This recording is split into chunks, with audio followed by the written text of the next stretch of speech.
I wonder whether the pendulum is swinging back from what I will call big science or big research to the what has been termed the Garrett Inventor because of what has happened in the computer field, where people, you know, in their basements and in their garages have been creating these amazing devices, plus amazing software.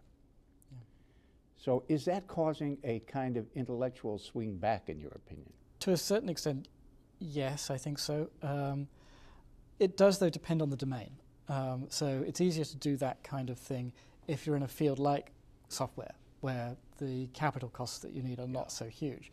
It's much harder if you're going to do it in some kind of big industrial enterprise where you need massive costs and regulatory frameworks and that kind of thing. However, it should be said that one of the interesting developments in the last few years has been that with the development of what's called garage biotechnology, because it's now the case that you can set up a very simple kind of biotech operation for roughly the same, allowing for inflation, that it costs to set up a garage software company in, say, 1980, 1975.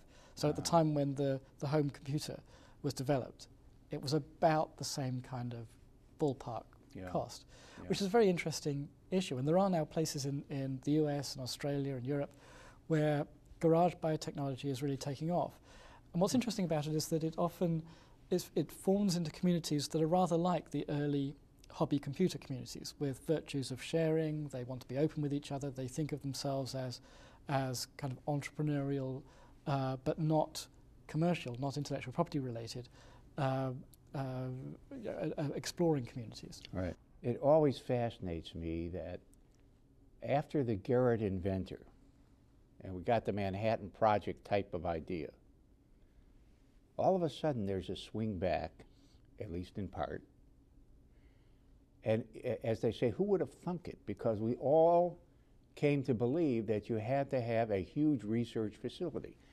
But technology improved to such an extent, and the computer fundamentally, that now, you know, some guy in a garage can imitate what goes on in the real world with the right software. And you just never, I mean, when you tell me that now people can do this in the biotechnology field, I'm just floored. I'm just floored.